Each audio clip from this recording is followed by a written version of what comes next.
is because the materials that these are made up of tend to expand and contract at different rates. So if you're going to have a failure, it's really going to be at the point where the chip attaches to the antenna. And a lot of the problems with that are avoided by not only the tag design, meaning the antenna and the attach point are more durable, but the packaging of those tags so that that tag is more insulated. So where the outside might be frozen, the inside doesn't, again, is not impacted in a significant way by outside environmental conditions. Does that answer your question? Thank you. You're welcome. So some of the real-world deployments here, defense applications, the defense applications have really been out there in a major way for minimally 10 years. The primary vendor in this space is a company called Savvy, which was acquired by Lockheed Martin. It was somewhere in the last 18 to 24 months. These are active tags being used to track containers. A lot of these things are matched up with GPS units. So the visibility that the DoD Savvy implementation provides is really significant. It is by far the world's largest RFID application. The cost associated with these are really on the higher end. A lot of these tags go for $150 each. And that does not include some of the more advanced things like GPS capabilities. But it is out there, and it's being deployed globally, and it's working quite well. In the healthcare space, active tags are being used primarily for asset tracking. And these applications are often referred to as RTLS, which is a real-time location system. What this does is it uses a few different antennas to triangulate on the position of the tag so that in a hospital, a specialized piece of equipment can be located, these portable things that get rolled around the hospitals. Shipping and logistics, yard management, and container tracking are common active deployments, again, that have been going on perhaps for 5 to 10 years using active tags. What's interesting now is with any of the active tags, whether it's fully active or battery-assisted passive, anything that has got a battery in it will fail in time. A lot of times these batteries are really designed to last somewhere between 3 to 5 years.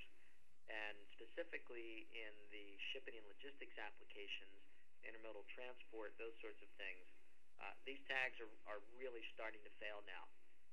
And this is an area where the passive tags are starting to move in because of the enhanced performance and capabilities. So if we go to the next slide, we'll talk about some of these passive deployments. Tagging containers, tagging trailers in rail yards. These applications really, they do not provide the real-time location systems. Anything that's passive is really more of a choke point. So having these readers installed at the gate or at scales where it's providing automatic check-in, check-out, automatic associating of the truck that's on the scale, applications such as that.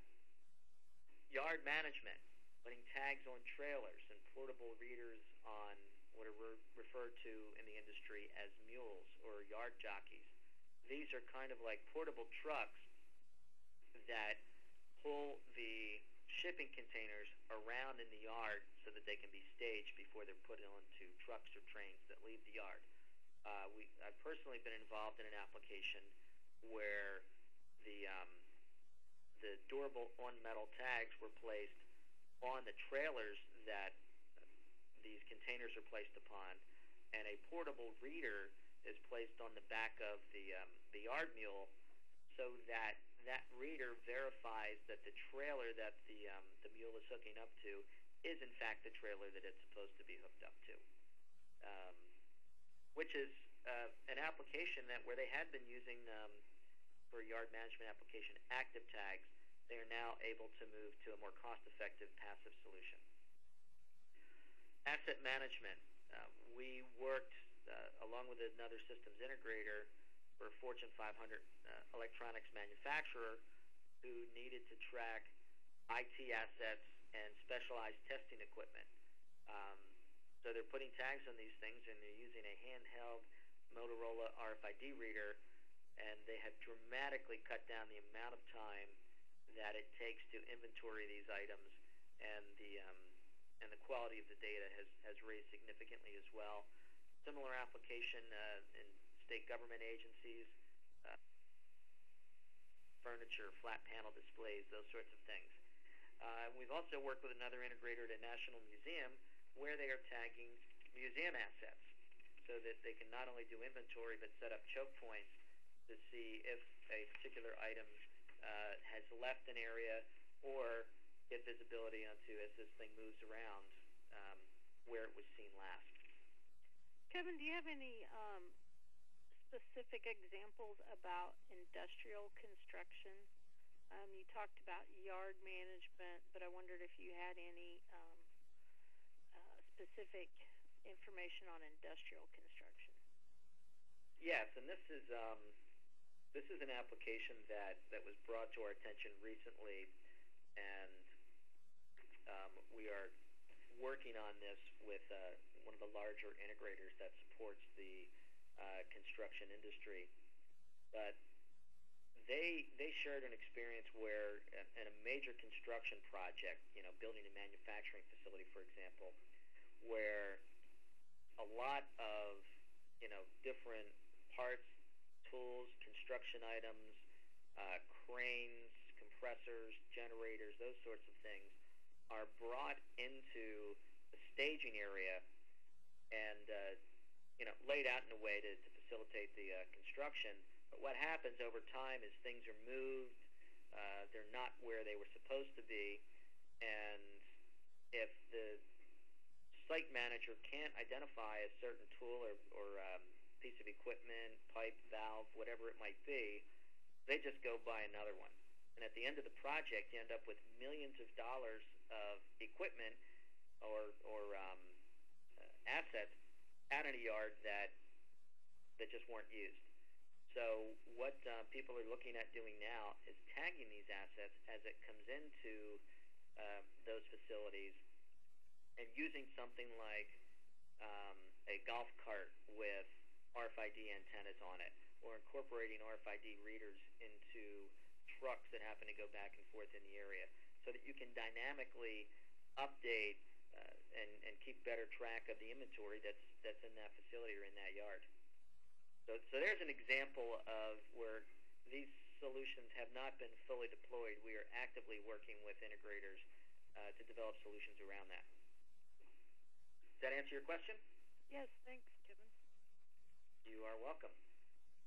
So some of the pilot applications that are on there now, and I guess we refer to this at the bottom of the page there, manufacturing work in process, auto body painting, and really it's probably better to say that it's more of an industrial painting application. But bare metal car bodies are run through a number of chemical baths before they are painted and then baked in an oven at about 400 degrees Fahrenheit for, I believe, half an hour. So tracking these auto bodies has been an issue for the car industry for years, because you can't use barcode on it because it gets painted. So we are working with a tag manufacturer that has developed a solution for that, and it has been deployed in Europe. Tracking returnable transport items, totes and pallets. This also, there is a pilot going on in North America with the automotive industry, where they are using more durable labels to track the plastic totes that go back and forth between a manufacturer, a distributor, and the automotive manufacturer, so a supplier, distributor, manufacturer. Gas cylinders is another area. One of the leading manufacturers of the cylinders and chemicals and such, put out a RFP request globally for tags that can help them track the 8 million cylinders that they have out in the market. No one has really developed a tag for this yet. It is a particularly challenging application. There's size limitations, there's metal, there are curved surfaces, there's environmental extremes, so it's a fairly difficult application, but clearly the business case is there. Tools and equipment tracking, referred to this a little bit earlier, that Ford now has an option to integrate an RFID reader into some of the trucks that they sell for field service applications, and construction site management, as I dove into a little bit earlier.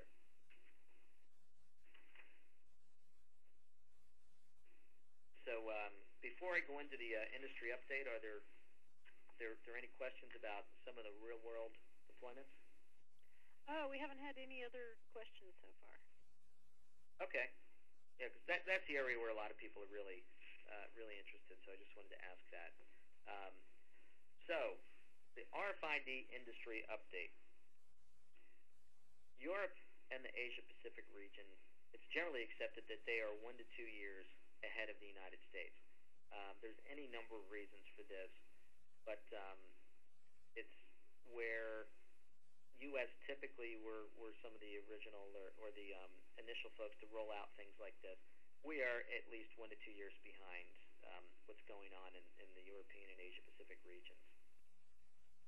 As far as RFID tag volumes are concerned, the passive high-frequency tags, which run at 13.56 megahertz, they are the most widely deployed globally, and that's primarily because of the transit ticketing applications. One of the manufacturers that we work with is manufacturing 1 million of these transit tickets per week. So very high volume. However, the passive UHF Gen 2 tags are really gaining ground on the high-frequency deployments. That's primarily being driven by supply chain mandates. Some things that are going on over in Europe as well. Active tag applications are really growing in niche environments, and most specifically the real-time location systems.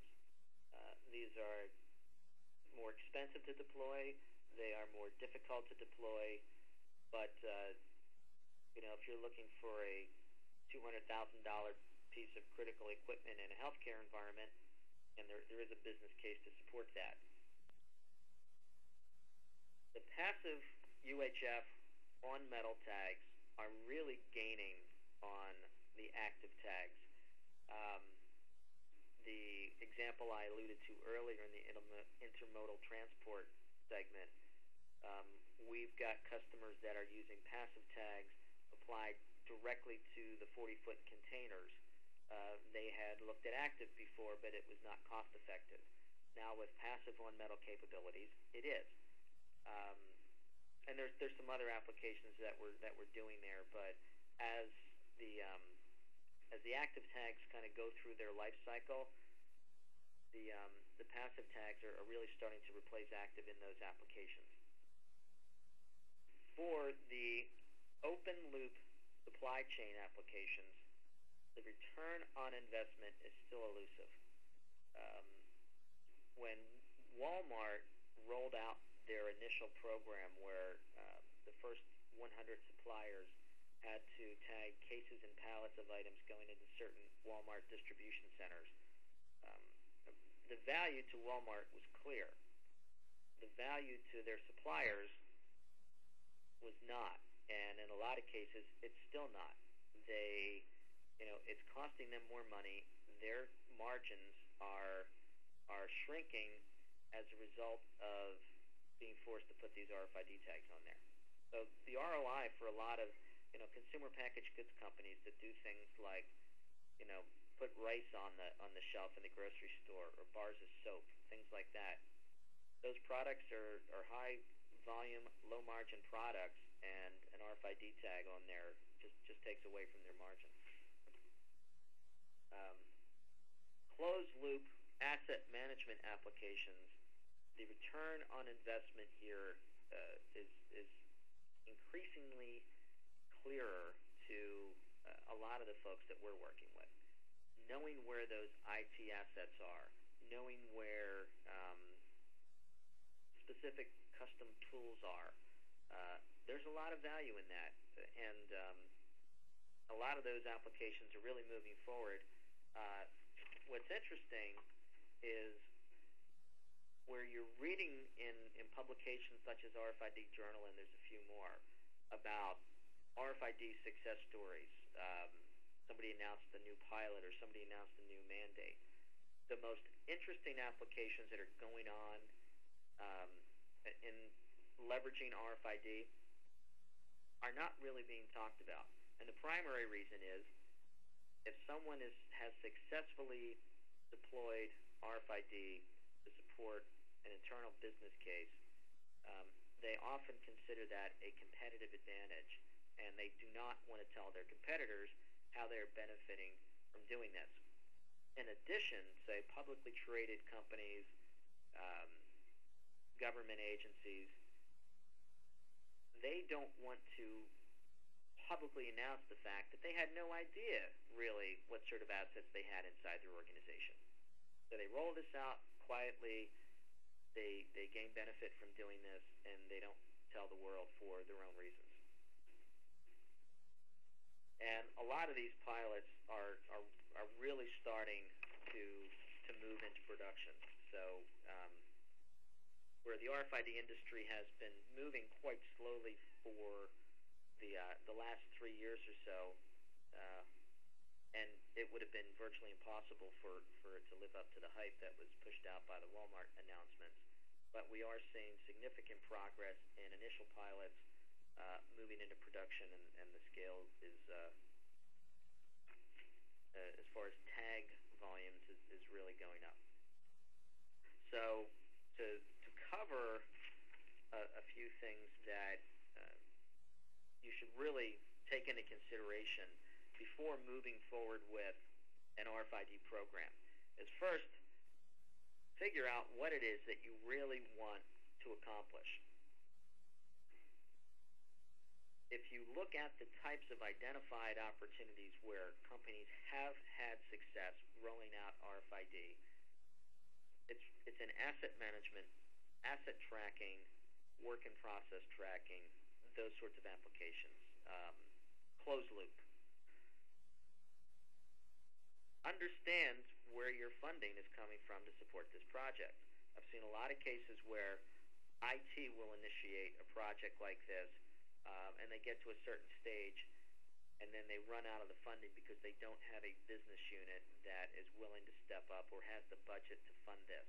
I would strongly suggest find a business case for doing this and line up that funding early on.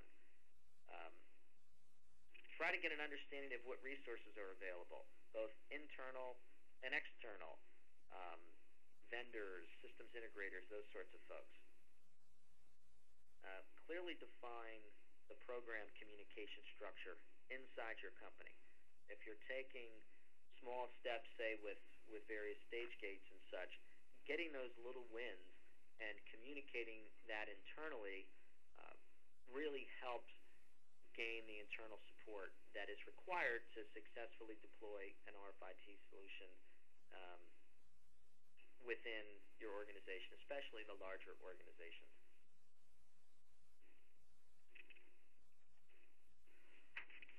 Before you get started, EPC Global, and I alluded to the EPC standard a bit earlier, but EPC Global is part of known as GS1.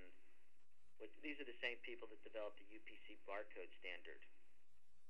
The supply chain applications, people that are supporting Walmart primarily, there's an EPC data standard that they are required to follow. Part of that is having an EPC manager ID which is identified with a particular company. To get that, you need to join EPC Global. For some companies, that membership goes into six figures. It's based upon revenue of the largest parent. That's a lot of money. If you are not using RFID in a supply chain application that is mandated for you to use an EPC numbering standard, you do not have to join EPC. So you can be using EPC standard tags, put your own numbering scheme on there, and you do not have to join EPC Global. Develop RFID knowledge, understand the terminology.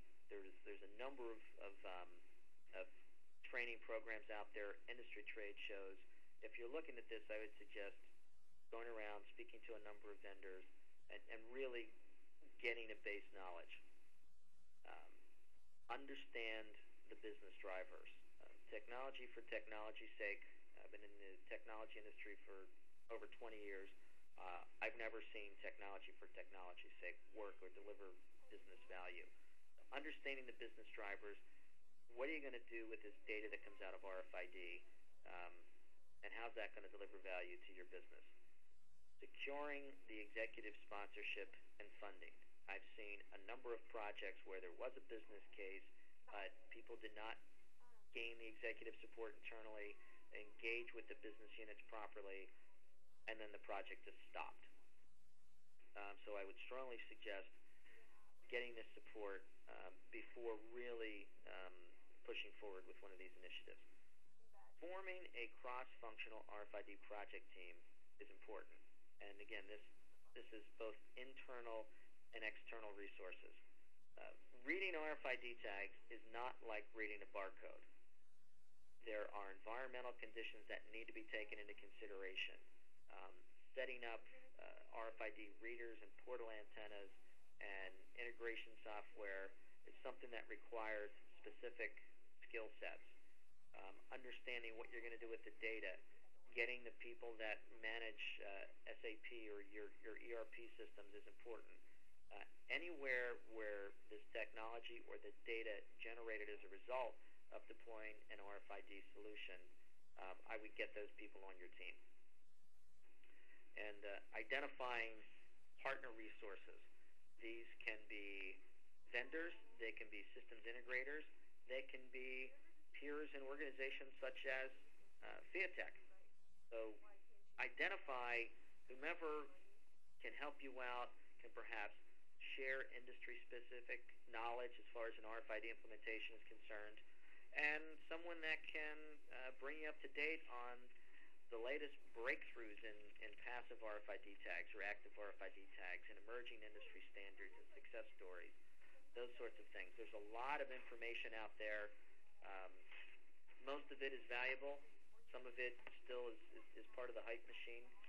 But the more you can learn and the more that you can go through this in a very pragmatic manner, the better off your organization is going to be, and the chance of a successful RFID implementation goes up dramatically. So that is it for the presentation there. I think we've got some time for questions. We don't have any right now, but I'll give everybody a minute here. If you have a question, please type it in and send it to me.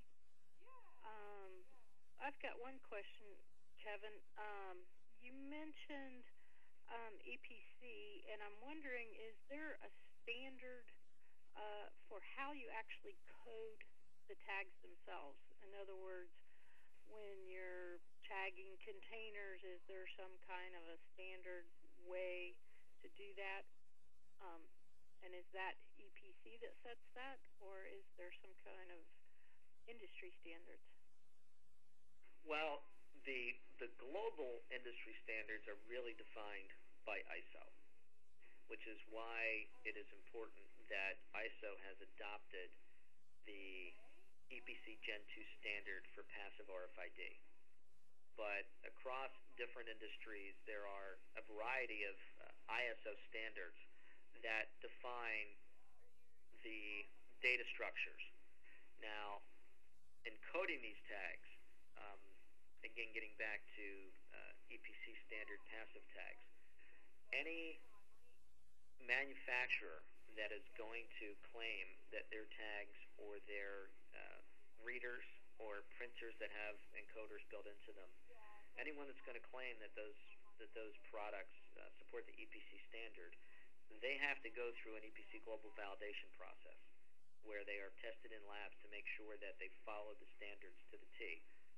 So that's one of the reasons why the Gen 2 standard is really being broadly adopted, because there's nothing proprietary in there, and someone that's rolling this out, they can buy tags from a variety of vendors, they can buy readers from a variety of vendors, and it's not going to have an impact on their ability to scale that application.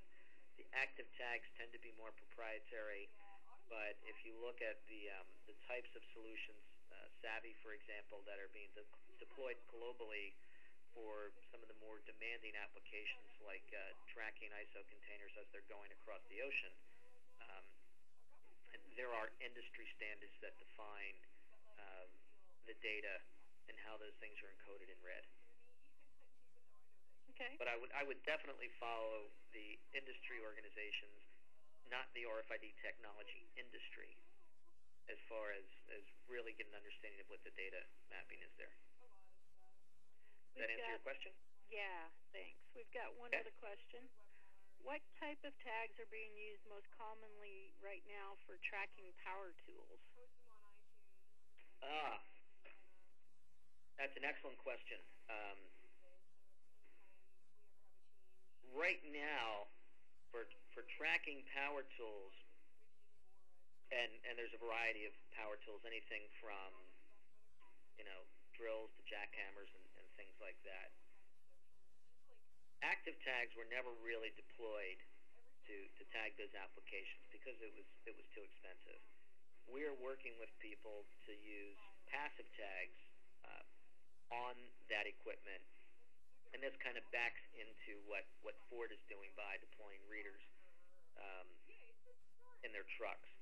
So passive, durable, on metal tags that do not prevent the people that are using those tools from using those tools properly are what people are looking at, and there's pilot projects out there where they're doing it.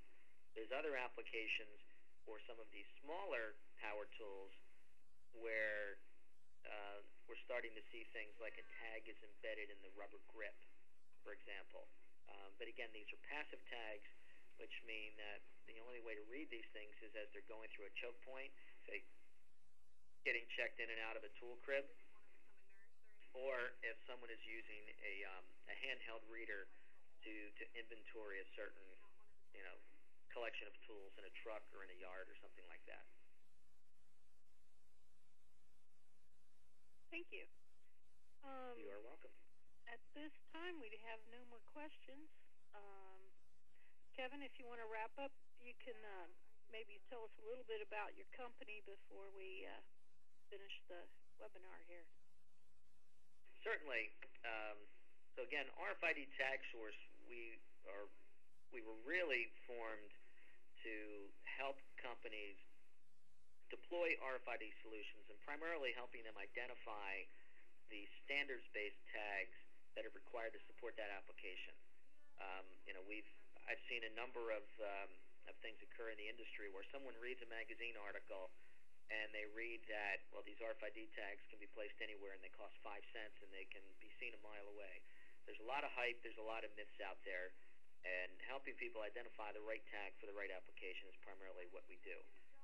We also provide consulting services for companies that are looking to deploy RFID or are considering it, but need a bit of not just technical education, but a bit of industry knowledge and site assessments, helping build a business case, helping people really understand the strengths and limitations of this technology.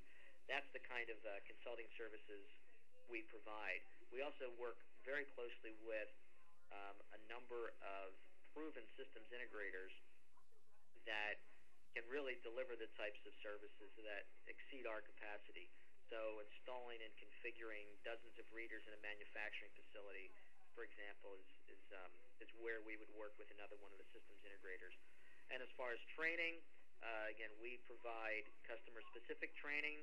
So after going in and helping build a business case and such, educating people in your cross-functional team as to what's going on and why and how and all those sorts of things, as well as we work closely with some of the training organizations that provide technical certification on these things. And what I would suggest, if anyone has any questions about these things we might be able to help them out or perhaps point them in the right direction. My contact information is up on the screen. Feel free to contact me, and we will do what we can to help you out. Thank you very much, Kevin, and thank you, everybody, for joining in this morning. Kevin's presentation will be available online on the FIATech website, and stay tuned. We'll try to have more webinars on the RFID topic. Thank you very much. Kevin, well, thank you all for attending. Okay, Kevin, if you'll stay on the phone for just a minute, I've got a couple of things to talk to you. Okay, well, should I call you back on the other line? No, just hang on. I'll close down the